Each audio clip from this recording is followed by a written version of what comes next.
Hey guys, it's Snowy Hager here, and this is a review for Harry Potter and the Deathly Hallows, Part 1. I posted a review before, but I'm probably taking that down because I used a terrible camera for that. It was laggy and, it just ended abruptly. So this is a new one. It's a little bit later than what the movie came out because I went to the midnight premiere, but hope you guys like this review. This review will be from a fan's point of view, but two words to describe this movie is holy shit. Jumping right into it. Acting was great. I went in with medium to low expectations because it was directed by David Yates. He also directed Harry Potter and the Half-Blood Prince and Harry Potter and the Order of the Phoenix, both of which are Harry Potter and the Half-Blood Prince sucks so bad because of the ending. It was good up till the end. Let me say this right now. This film is for fans. Nobody else, despite what anybody tells you. If you haven't read the books, you're gonna be screwed. Okay, you are not gonna understand half the stuff that's going on. All right, just if you haven't seen the movies or read the books, I mean, forget about the movies. Okay, at least just read the books. All right, if you haven't, you're gonna be really confused. But if you have, you're not gonna be disappointed. But I'm saying it now. This movie is a lot more mature than the rest. There is a lot more, believe it or not, sexual content in this. I mean, there's no real sexual content, but there is a scene. But anyway, it's totally animated, so don't freak out about it. I would say, if you're 10 years old and you love the movies, you're a huge fan, go ahead and watch it. Any younger, not for you. Um, it is really scary at some scenes, at least. For example, I'm not really giving it away. It was in the trailer. The um, the Nagini scene or Nagini. I've heard it been pronounced several ways, even in the movies. But anyway, the snake scene with Bathilda Bagshot, right? With Bathilda Bagshot, that's like freaking insane. Okay, it is amazing. All right, the animation is great. All the acting is played beautifully, especially with I think Emma Watson did a great job in this movie. Um, I think the acting from whatever levels, is Emma Watson, Rupert Grint, and then Daniel Radcliffe. He really didn't do that good of a job in this movie, but the rest cover up from splendidly. So you really don't notice. I mean, the thing I really didn't like about Daniel Radcliffe in this movie is that he really wasn't into it. I mean, he was, but he looked kind of distracted half the movie. I mean, he's supposed to be like that in the story, I understand, but um, it just doesn't seem right. But the other characters do fill up for him beautifully. Now, the question you fans are asking me and the rest of the reviewers is, does it follow the storyline well?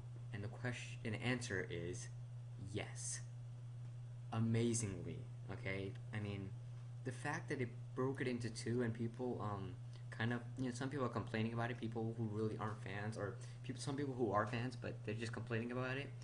I totally understand what they're doing there. I mean, I understand they also want to make some more money. That makes sense. I mean, who doesn't off the Harry Potter franchise? But that it's like Harry Potter and the Half Blood Prince. They have to totally remove the Snape and Harry fight because they don't want to make it too long. I don't even know if that's the reason why, but that they want to include everything in there, and they did. All right, and a lot of people, non-fan people, are complaining about the camp scene. All right, because the camp scene takes up around 40 minutes of the movie, and it takes up 70 pages of the book. They do that for a reason. Because it takes up 70 pages of the book, that's 1/10 of the book, they take up 40 minutes of the movie. And it totally makes sense because that's how it is in the book. It's supposed to be long and stressful, and it gives the time for the characters as well as the audience to understand and take a break from all the action and kind of like process what's going on. But I do think that this movie is more of a lead up to the second part.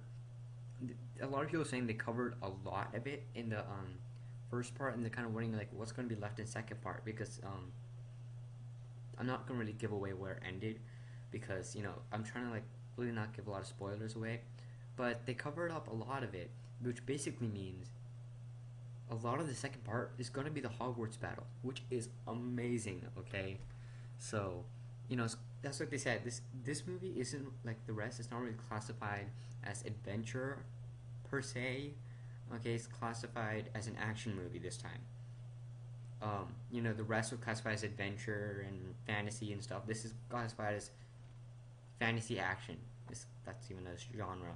They did change a few things in the movie, like here's a spoiler, like the most puniest spoiler ever. Okay, like the Minister of Magic. I really have no idea how to pronounce his name. Scrimgeour, Scrimgeour, right? I think that's how you pronounce his name.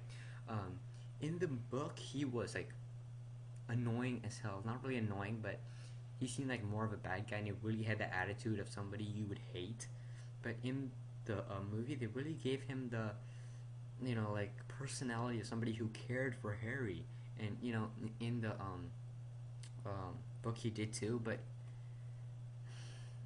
in the movie, it just doesn't seem the same as the book. And they also the whole romance between Hermione and Ron in the book, it was kind of it was more sudden. Like when they I don't want to give spoiler if you haven't read the book, but the whole romance thing was really sudden in the book. Like in like the seventh, it's mostly happens in the second part of the seventh book, but in the movie you can like already tell perfectly, which is actually I think that's kind of a good touch. And whatever they did add, which wasn't in the book, was great. Um, like there was a scene during the camp scene which they added, which wasn't there in the book, and I think it was great. It really like showed how the relationship between the characters. I'm not gonna say which two because you have to watch the movie. Overall, definitely watch it. Okay, it is a great movie. One of the best in the whole Harry Potter series. Fan, not fan, really doesn't matter as long as you read the book. Um, really, if you haven't read the book, I don't know what you're doing in life, dude. Like, people, seriously, you are missing out. Okay, just go down to the library, read it at least once, if not more. Um, it's it, it's amazing. Okay, this is like the biggest thing of our time for kids our age.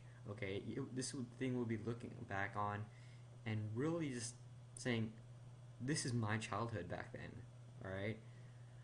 So really, just read the book, then watch the movie. It's a great movie. I would definitely recommend it. Fan, not fan, just read the book and then you'll get it.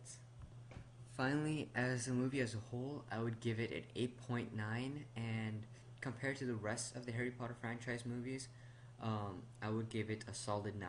Either way, it's a great movie. Totally watch it.